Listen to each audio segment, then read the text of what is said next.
بسم الله الرحمن الرحيم. يا أيها الذين آمنوا أوفوا بالعقود. أحلت لكم بهيمة الأنعام إلا ما يتلى عليكم غير محل الصيد وأنتم حرم.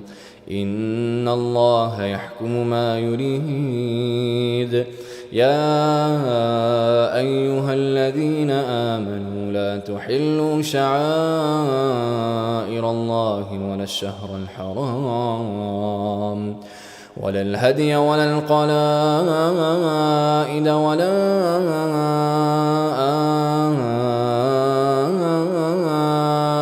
آمين البيت الحرام يبتغون فضلا من ربهم ورضوانا. وإذا حللتم فاصطادوا ولا يجرمنكم شنآن قوم أن صدوكم عن المسجد الحرام أن تعتدوا.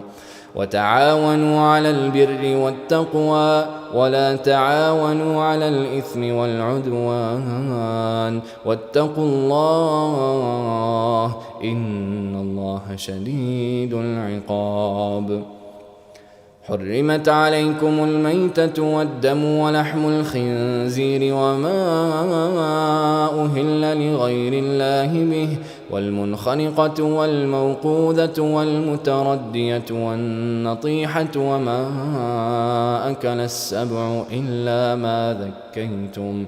وما ذبح على النصب وأن تستقسموا بالأزلام ذلكم فسق. اليوم يئس الذين كفروا من دينكم فلا تخشوهم واخشون. اليوم أكملت لكم دينكم وأتممت عليكم نعمتي ورضيت لكم الإسلام دينا. فمن اضطر في مخمصة غير متجانف لإثم فإن الله غفور رحيم. يسألونك ماذا أحل لهم قل أحل لكم الطيبات وما علمتم من الجوارح مكلبين تعلمونهن مما علمكم الله فكلوا مما أمسكن عليكم واذكروا اسم الله عليه واتقوا الله إن الله سريع الحساب. اليوم أحل لكم الطيبات وطعام الذين أوتوا الكتاب حل لكم وطعامكم حل لهم. والمحصنات من المؤمنات والمحصنات من الذين أوتوا الكتاب من قبلكم إذا آتيتموهن أجورهن محصنين غير مسافحين ولا متخذي أخدان. ومن يكفر بالإيمان فقد حبط عمله وهو في الآخرة من الخاسرين. يا أيها الذين آمنوا إذا قمتم إلى الصلاة فاغسلوا وجوهكم وأيديكم إلى المرافق وامسحوا برؤوسكم وأرجلكم إلى الكعبين وإن كنتم جنبا فاطهروا وإن كنتم مرضى أو على سفر أو جاء أحد منكم من الغائط أو لامستم النساء فلم تجدوا ماء فتيمموا صعيدا طيبا فامسحوا بوجوهكم وأيديكم منه ما يريد الله ليجعل عليكم من حرج ولكن يريد ليطهركم وليتم نعمته عليكم لعلكم تشكرون. واذكروا نعمة الله عليكم وميثاقه الذي واثقكم به إذ قلتم سمعنا وأطعنا واتقوا الله إن الله عليم بذات الصدور. يا أيها الذين آمنوا كونوا قوامين لله شهداء بالقسط ولا يجرمنكم شنآن قوم على ألا تعدلوا اعدلوا هو أقرب للتقوى واتقوا الله إن الله خبير بما تعملون. وعد الله الذين آمنوا وعملوا الصالحات لهم مغفرة وأجر عظيم.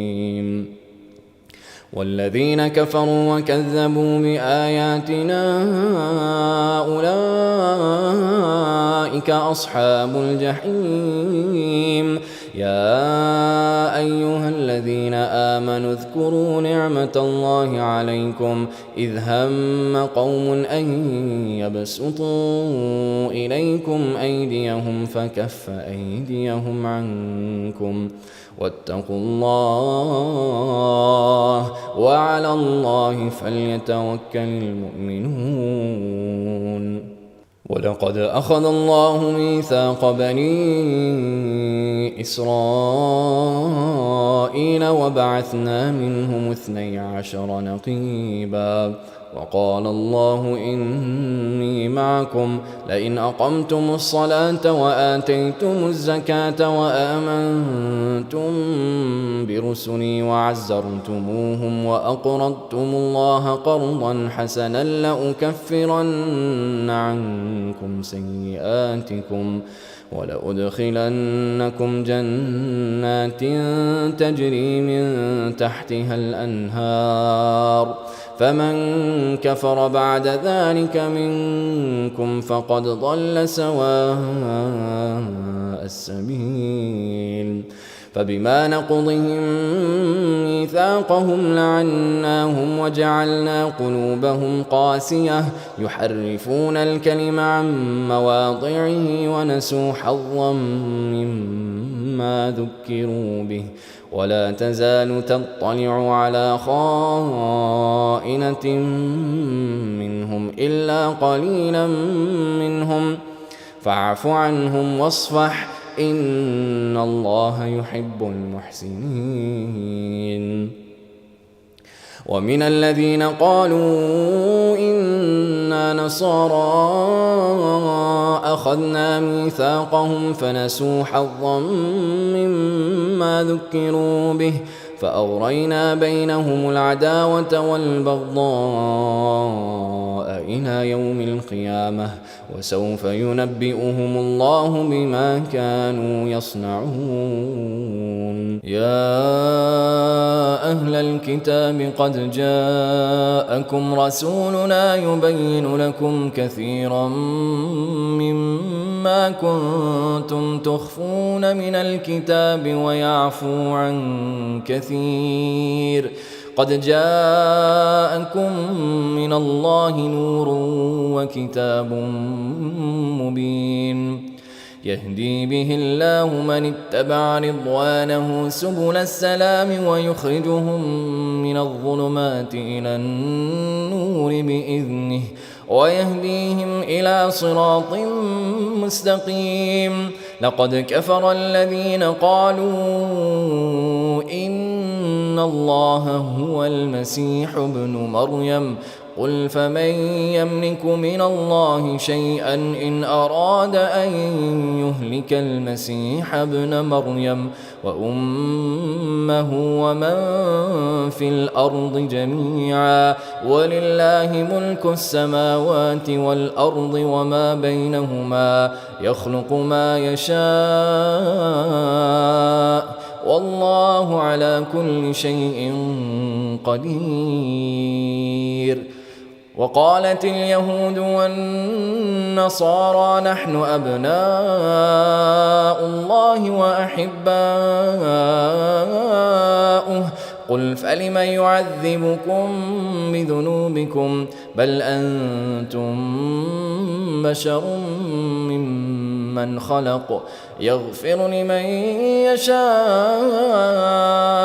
ويعذب من يشاء ولله ملك السماوات والأرض وما بينهما وإليه المصير. يا أهل الكتاب قد جاءكم رسولنا يبين لكم على فترة من الرسل أن تقولوا ما جاءنا من بشير ولا نذير فقد جاءكم بشير ونذير والله على كل شيء قدير. وإذ قال موسى لقومه يا قوم اذكروا نعمة الله عليكم إذ جعل فيكم أنبياء وجعلكم ملوكا وآتاكم ما لم يؤت أحدا من العالمين. يا قوم ادخلوا الأرض المقدسة التي كتب الله لكم ولا ترتدوا على أدباركم فتنقلبوا خاسرين. قالوا يا موسى إن فيها قوما جبارين وإنا لن ندخلها حتى يخرجوا منها فإن يخرجوا منها فإنا داخلون. قال رجلان من الذين يخافون أنعم الله عليهم ادخلوا عليهم الباب فإذا دخلتموه فإنكم غالبون وعلى الله فتوكلوا إن كنتم مؤمنين. قالوا يا موسى إنا لن ندخلها أبدا ما داموا فيها فاذهب أنت وربك فقاتلا إنا هاهنا قاعدون. قال رب إني لا أملك إلا نفسي وأخي فافرق بيننا وبين القوم الفاسقين. قال فإنها محرمة عليهم 40 سنة يتيهون في الأرض فلا تأس على القوم الفاسقين. واتل عليهم نبأ ابني آدم بالحق إذ قربا قربانا فتقبل من أحدهما ولم يتقبل من الآخر قال لأقتلنك قال إنما يتقبل الله من المتقين. لئن بسطت إلي يدك لتقتلني ما أنا بباسط يدي إليك لأقتلك إني أخاف الله رب العالمين. إني أريد أن تبوء بإثمي وإثمك فتكون من أصحاب النار وذلك جزاء الظالمين. فطوعت له نفسه قتل أخيه فقتله فأصبح من الخاسرين. فبعث الله غرابا يبحث في الأرض ليريه كيف يواري سوءة أخيه قال يا ويلتى أعجزت أن أكون مثل هذا الغراب فأواري سوءة أخي فأصبح من النادمين. من أجل ذلك كتبنا على بني إسرائيل أنه من قتل نفسا بغير نفس أو فساد في الأرض فكأنما قتل الناس جميعا ومن أحياها فكأنما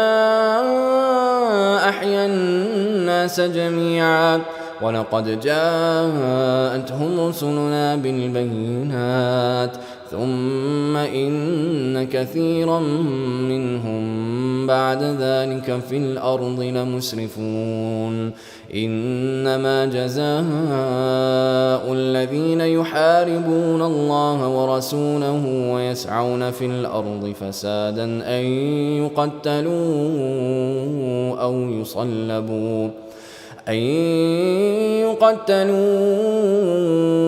يصلبوا أو تقطع أيديهم وأرجلهم من خلاف أو ينفوا من الأرض ذلك لهم خزي في الدنيا ولهم في الآخرة عذاب عظيم إلا الذين تابوا من قبل أن تقدروا عليهم فاعلموا أن الله غفور رحيم يا أيها الذين آمنوا اتقوا الله وابتغوا إليه الوسيلة وجاهدوا في سبيله لعلكم تفلحون إن الذين كفروا لو أن لهم ما في الأرض جميعا ومثله معه ليفتدوا به من عذاب يوم القيامة ما تقبل منهم ولهم عذاب أليم يريدون أن يخرجوا من النار وما هم بخارجين منها ولهم عذاب مقيم والسارق والسارقة فاقطعوا أيديهما جزاء بما كسبا نكالا من الله والله عزيز حكيم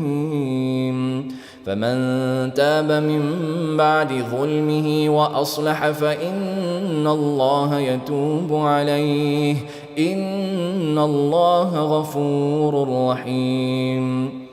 ألم تعلم أن الله له ملك السماوات والأرض يعذب من يشاء ويغفر لمن يشاء والله على كل شيء قدير يا أيها الرسول لا يحزنك الذين يسارعون في الكفر من الذين قالوا آمنا بأفواههم ولم تؤمن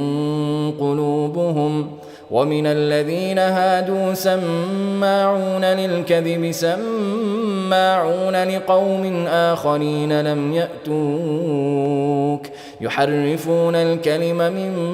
بعد مواضعه يقولون إن أوتيتم هذا فخذوه وإن لم تؤتوه فاحذروا ومن يرد الله فتنته فلن تملك له من الله شيئا أولئك الذين لم يرد الله أن يطهر قلوبهم لهم في الدنيا خزي ولهم في الآخرة عذاب عظيم سماعون للكذب أكالون للسحت فإن جاءوك فاحكم بينهم أو أعرض عنهم وإن تعرض عنهم فلن يضروك شيئا وإن حكمت فاحكم بينهم بالقسط إن الله يحب المقسطين وكيف يحكمونك وعندهم التوراة فيها حكم الله ثم يتولون من بعد ذلك وما أولئك بالمؤمنين إنا أنزلنا التوراة فيها هدى ونور يحكم بها النبيون الذين أسلموا للذين الذين هادوا والربانيون والأحبار بما استحفظوا من كتاب الله وكانوا عليه شهداء فلا تخشوا الناس واخشوني ولا تشتروا بآياتي ثمنا قليلا ومن لم يحكم بما أنزل الله فأولئك هم الكافرون. وكتبنا عليهم فيها أن النفس بالنفس والعين بالعين والأنف بالأنف والأذن بالأذن والسن بالسن والجروح قصاص فمن تصدق به فهو كفارة له ومن لم يحكم بما أنزل الله فأولئك هم الظالمون. وقفينا على آثارهم بعيسى ابن مريم مصدقا لما بين يديه من التوراة وآتيناه الإنجيل فيه هدى ونور ومصدقا لما بين يديه من التوراة وهدى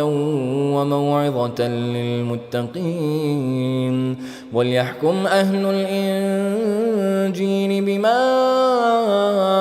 أنزل الله فيه ومن لم يحكم بما أنزل الله فأولئك هم الفاسقون. وأنزلنا إليك الكتاب بالحق مصدقا لما بين يديه من الكتاب ومهيمنا عليه فاحكم بينهم بما أنزل الله ولا تتبع أهواءهم عما جاءك من الحق لكل جعلنا منكم شرعة ومنهاجا ولو شاء الله لجعلكم أمة واحدة ولكن ليبلوكم فيما آتاكم فاستبقوا الخيرات إلى الله مرجعكم جميعا فينبئكم بما كنتم فيه تختلفون. وأن احكم بينهم بما أنزل الله ولا تتبع أهواءهم واحذرهم أن يفتنوك عن بعض ما أنزل الله إليك فإن تولوا فاعلم أنما يريد الله أن يصيبهم ببعض ذنوبهم وإن كثيرا من الناس لفاسقون. أفحكم الجاهلية يبغون ومن أحسن من الله حكما لقوم يوقنون. يا أيها الذين آمنوا لا تتخذوا اليهود والنصارى أولياء بعضهم أولياء بعض ومن يتولهم منكم فإنه منهم إن الله لا يهدي القوم الظالمين. فترى الذين في قلوبهم مرض يسارعون فيهم يقولون نخشى أن تصيبنا دائرة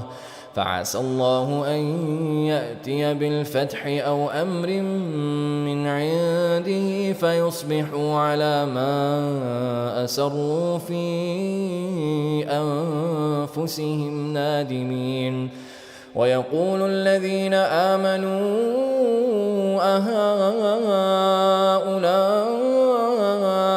الذين الذين أقسموا بالله جهد أيمانهم إنهم لمعكم حبطت أعمالهم فأصبحوا خاسرين. يا أيها الذين آمنوا من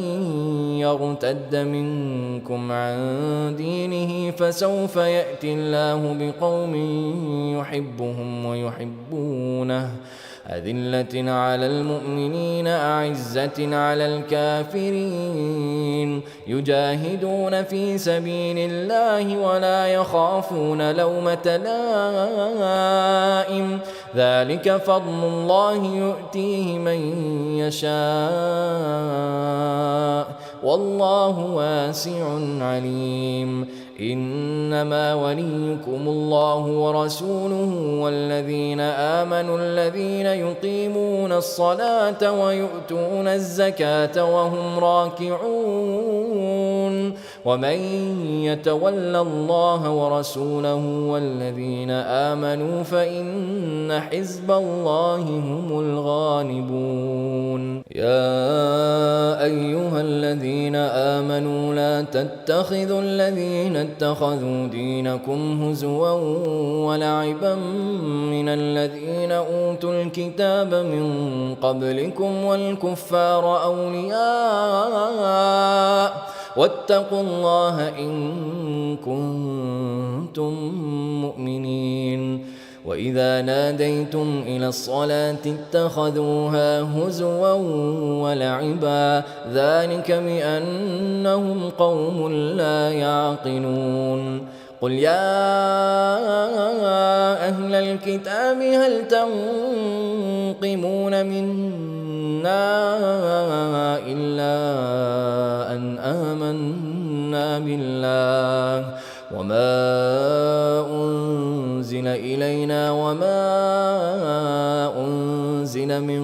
قبل وأن أكثركم فاسقون. قل هل أنبئكم بشر من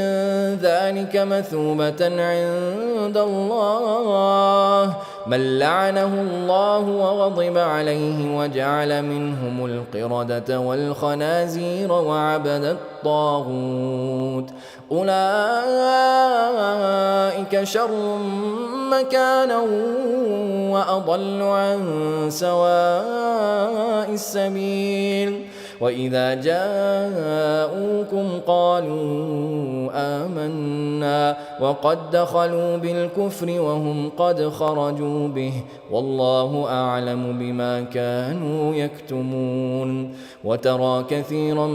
منهم يسارعون في الإثم والعدوان وأكلهم السحت لبئس ما كانوا يعملون. لولا ينهاهم الربانيون والأحبار عن قولهم الإثم وأكلهم السحت لبئس ما كانوا يصنعون. وقالت اليهود يد الله مغلولة غلت أيديهم ولعنوا بما قالوا بل يداه مبسوطتان ينفق كيف يشاء وليزيدن كثيرا منهم ما أنزل إليك من ربك طغيانا وكفرا وألقينا بينهم العداوة والبغضاء إلى يوم القيامة كلما أوقدوا نارا للحرب أطفأها الله ويسعون في الأرض فسادا والله لا يحب المفسدين. ولو أن أهل الكتاب آمنوا واتقوا لكفرنا عنهم سيئاتهم ولأدخلناهم جنات النعيم. ولو أنهم أقاموا التوراة والإنجيل وما أنزل إليهم من ربهم لأكلوا من فوقهم ومن تحت أرجلهم منهم أمة مقتصدة وكثير منهم ساء ما يعملون. يا أيها الرسول بلغ ما أنزل إليك من ربك وإن لم تفعل فما بلغت رسالته والله يعصمك من الناس إن الله لا يهدي القوم الكافرين قل يا أهل الكتاب لستم على شيء حتى تقيموا التوراة والإنجيل وما أنزل إليكم من ربكم وليزيدن كثيرا منهم ما أنزل إليك من ربك طغيانا وكفرا فلا تأس على القوم الكافرين إن الذين آمنوا والذين هادوا والصابئون والنصارى من آمن بالله واليوم الآخر وعمل صالحا فلا خوف عليهم ولا هم يحزنون لقد أخذنا ميثاق بني إسرائيل وأرسلنا إليهم رسلا كلما جاءهم رسول بما لا تهوى أنفسهم فريقا كذبوا وفريقا يقتلون وحسبوا ألا تكون فتنة فعموا وصموا ثم تاب الله عليهم ثم عموا وصموا كثير منهم والله بصير بما يعملون لقد كفر الذين قالوا إن الله هو المسيح ابن مريم وقال المسيح يا بني إسرائيل اعبدوا الله ربي وربكم إنه من يشرك بالله فقد حرم الله عليه الجنة ومأواه النار وما للظالمين من أنصار لقد كفر الذين قالوا إن الله ثالث ثلاثة وما من إله إلا إله واحد وإن لم ينتهوا عما يقولون ليمسن الذين كفروا منهم عذاب أليم أفلا يتوبون إلى الله ويستغفرونه والله غفور رحيم ما المسيح ابن مريم إلا رسول قد خلت من قبله الرسل وأمه صديقة كانا يأكلان الطعام انظر كيف نبين لهم الآيات ثم انظر أنا يؤفكون قل أتعبدون من دون الله ما لا يملك لكم ضرا ولا نفعا والله هو السميع العليم قل يا أهل الكتاب لا تغلوا في دينكم غير الحق ولا تتبعوا أهواء قوم قد ضلوا من قبل وأضلوا كثيرا وضلوا عن سواء السبيل لعن الذين كفروا من بني إسرائيل على لسان داود وعيسى بن مريم ذلك بما عصوا وكانوا يعتدون كانوا لا يتناهون عن منكر فعلوه لبئس ما كانوا يفعلون ترى كثيرا منهم يتولون الذين كفروا لبئس ما قدمت لهم أنفسهم أن سخط الله عليهم وفي العذاب هم خالدون ولو كانوا يؤمنون بالله والنبي وما أنزل إليه ما اتخذوهم أولياء ولكن كثيرا منهم فاسقون لتجدن أشد الناس عداوة للذين آمنوا اليهود والذين أشركوا ولتجدن أقربهم مودة للذين آمنوا الذين قالوا إنا نصارى ذلك بأن منهم قسيسين ورهبانا وأنهم لا يستكبرون وإذا سمعوا ما أنزل إلى الرسول ترى أعينهم تفيض من الدمع مما عرفوا من الحق يقولون ربنا آمنا فاكتبنا مع الشاهدين وما لنا لا نؤمن بالله وما جاءنا من الحق ونطمع أن يدخلنا ربنا مع القوم الصالحين فأثابهم الله بما قالوا جنات تجري من تحتها الأنهار خالدين فيها وذلك جزاء المحسنين والذين كفروا وكذبوا بآياتنا أولئك أصحاب الجحيم يا أيها الذين آمنوا لا تحرموا طيبات ما أحل الله لكم ولا تعتدوا إن الله لا يحب المعتدين وكلوا مما رزقكم الله حلالا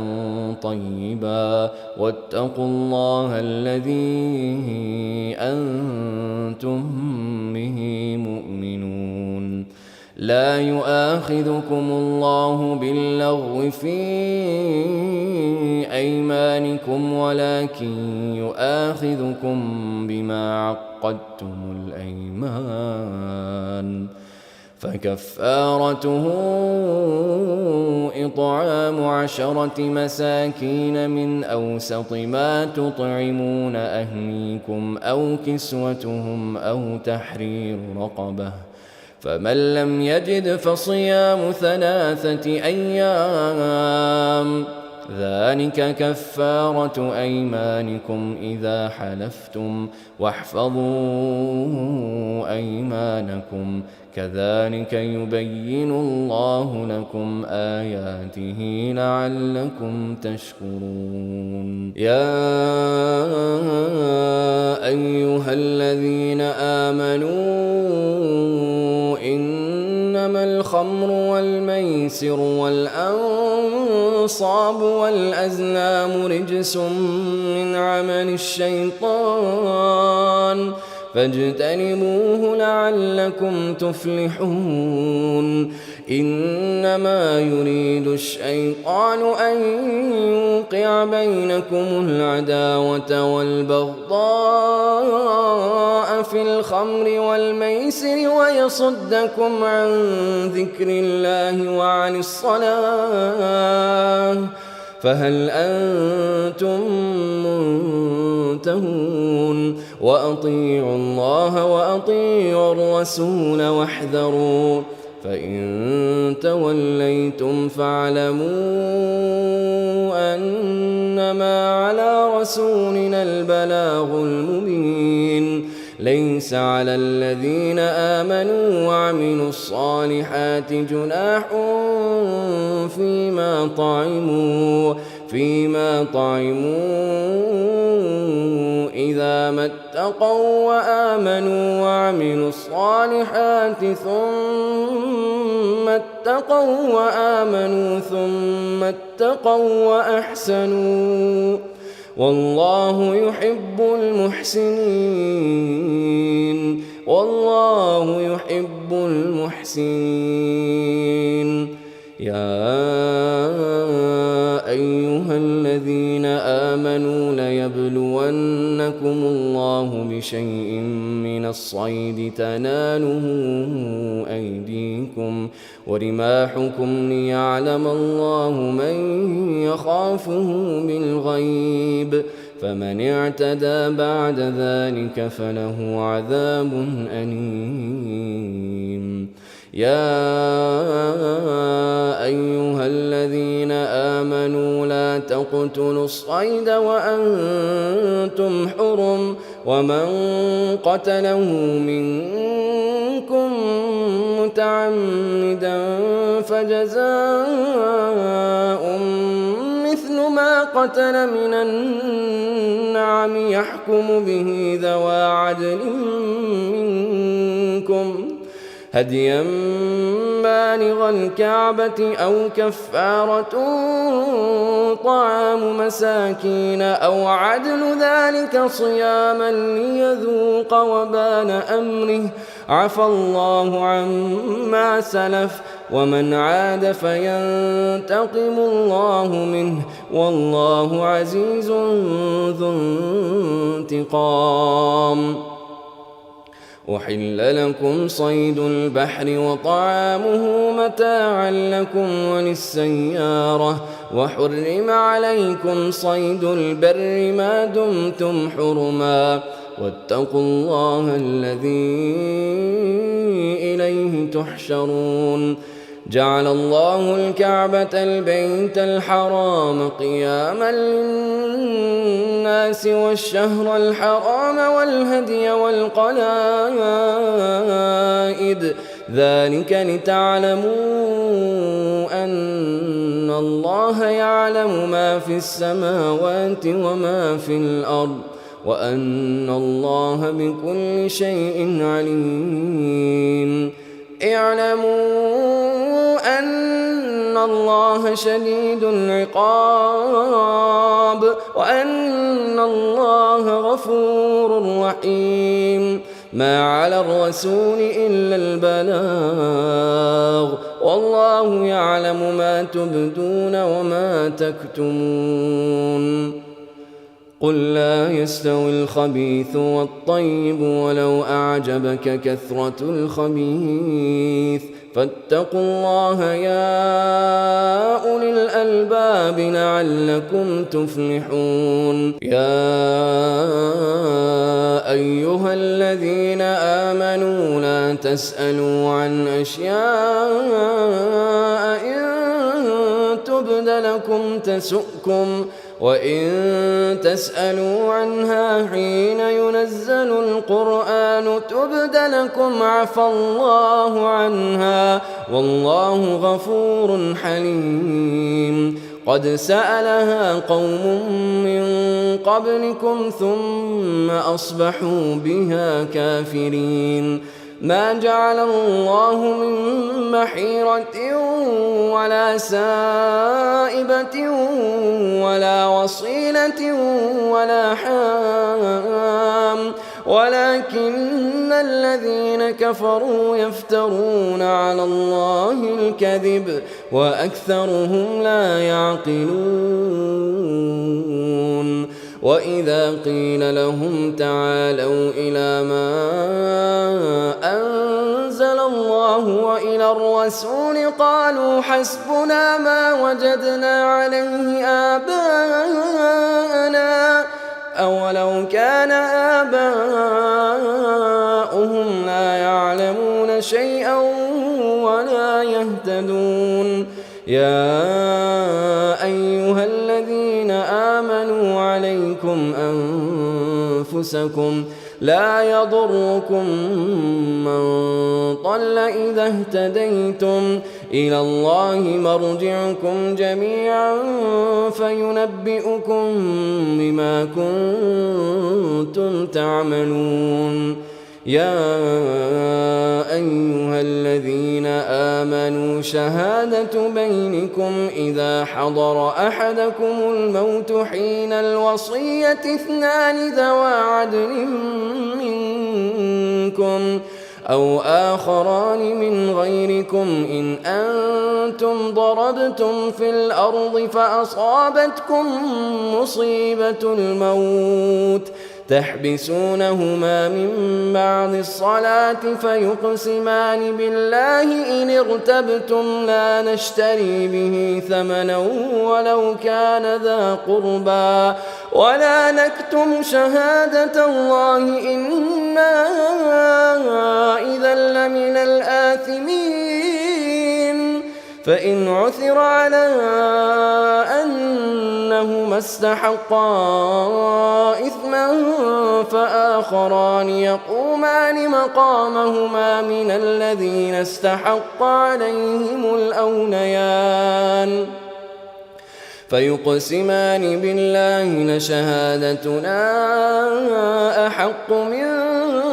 شهادتهما وما اعتدينا إنا إذا لمن الظالمين ذلك أدنى أن يأتوا بالشهادة على وجهها أو يخافوا أن ترد أيمان بعد أيمانهم واتقوا الله واسمعوا والله لا يهدي القوم الفاسقين يوم يجمع الله الرسل فيقول ماذا